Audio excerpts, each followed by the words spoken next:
কারণ একজন লোক আপনার কাছে এসে জিজ্ঞেস করলো যে কিভাবে প্রমাণ করবেন ইসলামিক শরিয়া নিখুঁত।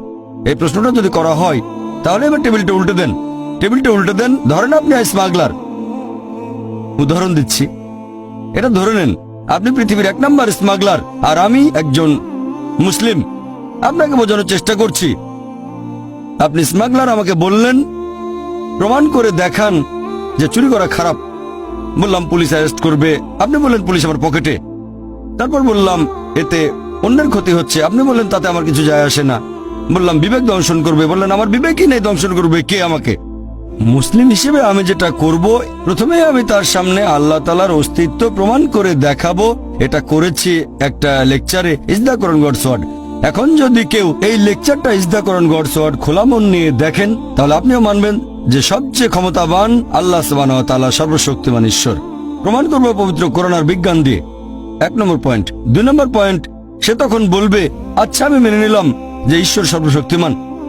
এখন সে প্রশ্ন করবে ঈশ্বর যদি এমন মহান হন তাহলে শাস্তি দিচ্ছেন না কেন? এটা আবার কোন ধরনের সুবিচার?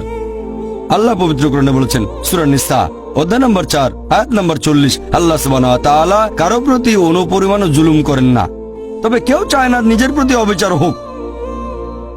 একজন লোক অন্য কারো মা বা স্ত্রীকে ধর্ষণ করলো, তাকে মৃত্যুদণ্ড দিলে আপনারা বলবেন বর্বর আইন।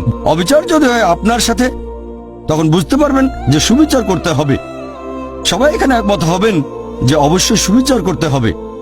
এখন প্রশ্ন হচ্ছে এই পৃথিবীতে আমরা সুবিচার করব কিভাবে? সবাই তো সুবিচার পাবে না। যেমন ধরেন, আপনি এটা জানেন যে হিটলার 60 লক্ষ ইহুদিকে হত্যা করেছিল। কতজন? 60 লক্ষ ইহুদি। ধরেন আপনি আজকে হিটলারকে ধরলেন, তাকে এখন কি শাস্তি দেবেন? কি শাস্তি দেবেন? ম্যাক্সিমাম তাকেও গ্যাস চেম্বারে পাঠিয়ে দেবেন। তাতে মাত্র একটা জীবনের ক্ষতিপূরণ হবে। বাকি 59,99,999 জন ইহুদি ছিল, তাদের ব্যাপারে কি হবে? তারা সুবিচার পাবে না? এটা আবার কোন ধরনের আইন? একে সুবিচার বলবেন?